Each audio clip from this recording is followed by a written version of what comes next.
ഇന്ന് നമ്മൾ ചെയ്യാൻ പോകുന്ന പ്രോബ്ലം ആപ്ലിക്കേഷൻ ഓഫ് ഡെറിവേറ്റീവ്സ് എന്ന ചാപ്റ്ററിലെ ഫസ്റ്റ് എക്സസൈസിലെ ഒരു പ്രോബ്ലമാണ്. ഇതാണ് നമ്മൾ ചെയ്യാൻ 14th problem. Sand is pouring from a pipe at the rate of 12 cm³ per second.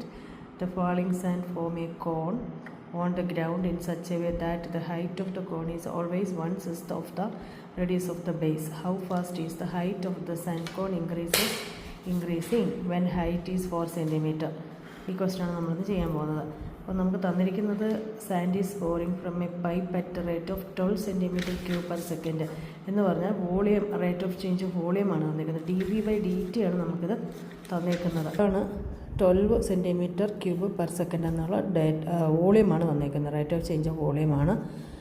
പിന്നെ നമുക്ക് തന്നിരിക്കുന്നത് ഹൈറ്റ് ഓഫ് ദ കോൺ എന്ന് പറയുന്നത് 1/6 of radius of the base എന്ന് പറഞ്ഞിട്ടുണ്ട്. 1/6 of radius of the base. അപ്പം ഹൈറ്റിന് നമുക്ക് എച്ച് എന്ന് എടുക്കുകയാണെങ്കിൽ H is equal to 1/6R എന്ന് എഴുതാം. 1/6 ഓഫ് റേഡിയസ് ആയിട്ടുണ്ട്. പിന്നെ നമുക്ക് ചോദിക്കുന്നത് how fast is height increasing when H is equal to 4 cm എന്നാണ് ചോദിച്ചേക്കുന്നത്. അപ്പോൾ നമുക്ക് കണ്ടുപിടിക്കേണ്ടത് എന്താണ്? dH/dt ആണ് കണ്ടുപിടിക്കേണ്ടത്. How fast is height increasing എന്ന് പറഞ്ഞാൽ dH/dt ആണ്. എച്ച് സമം 4 ആകുമ്പോൾ എച്ച് ഇസ് ഈക്വൽ ടു 4 ആകുമ്പം dH/dt എന്താണെന്നാണ് ക്വസ്റ്റ്യനകത്ത് കണ്ടുപിടിക്കേണ്ടത്. അപ്പോൾ നമുക്ക് വോളിയമാണല്ലോ ഇവിടെ തന്നേക്കുന്നത്. അപ്പോൾ വോളിയത്തിൻ്റെ ഇക്വേഷൻ എഴുതാം. അപ്പോൾ വോളിയം എന്ന് പറഞ്ഞാൽ 1/3 πr²h ആണ്. അപ്പോൾ കൊണ്ട് വോളിയം എഴുതി 1/3 πr²h. അപ്പോൾ നമുക്ക് ഇവിടെ തന്നിട്ടുണ്ട് എച്ച് എന്ന് പറയുന്നത് 1/6 ഓഫ് റേഡിയസ് എന്ന് പറഞ്ഞിട്ടുണ്ട്. അപ്പോൾ അത് ക്രോസ് മൾട്ടിപ്ലൈ ചെയ്യുവാണെങ്കിൽ R is equal to cross multiply ചെയ്യുമ്പോൾ 6h എന്ന് വരും. അപ്പോൾ റേഡിയസിൻ്റെ സ്ഥാനത്ത് നമുക്ക് 6h എന്ന് എഴുതാം. അപ്പോൾ ഇതെല്ലാം ഒരേ വേരിയബിൾ ആവുമല്ലോ.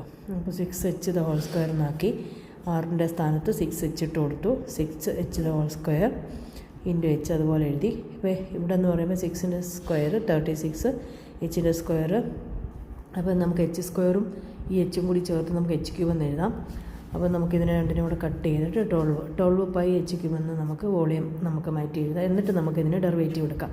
അപ്പോൾ നമുക്ക് കണ്ടുപിടിക്കേണ്ടത് rate of change of height ആണ് നമുക്ക് കണ്ടുപിടിക്കേണ്ടത് അല്ലേ. How fast is height increasing dH/dt ആണ് കണ്ടുപിടിക്കേണ്ടത്. അപ്പോൾ നമുക്ക് ഈ തന്നിരിക്കുന്ന വോളിയത്തിന് നമ്മൾ എന്ത് ചെയ്യുക? ഡെറിവേറ്റീവ് എടുക്കുക. ടി കൊണ്ട് with respect to time T കൊണ്ട് ഡെറിവേറ്റീവ് എടുക്കാം. അപ്പോൾ dV/dt എന്ന് പറയുമ്പോൾ അതിനകത്ത് 12π3h² എന്ന് വരും.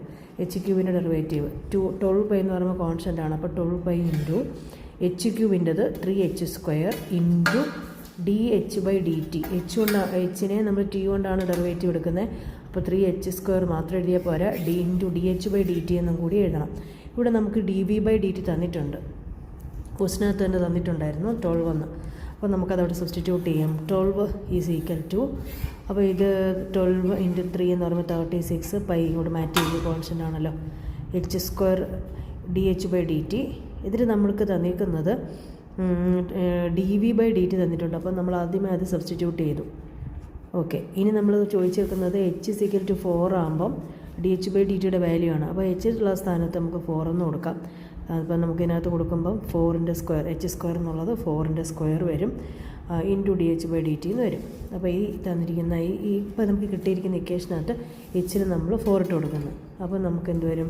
12 is equal to 36 π 4² dH/dt.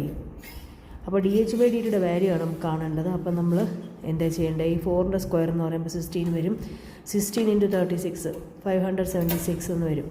576 π into dH/dt ആണല്ലോ. അപ്പോൾ dH/dt ഇതിനകത്തുനിന്ന് വാല്യൂ കിട്ടും. ഇതിനെ അപ്പുറത്ത് കൊണ്ടുപോയാൽ മതി. അപ്പോൾ 12/576 π എന്ന് വരും. അപ്പോൾ ഇതിനെ കൂടെ കട്ട് ചെയ്യുമ്പോൾ 1/48 π എന്ന് വരും. ഇത്രയും cm/s.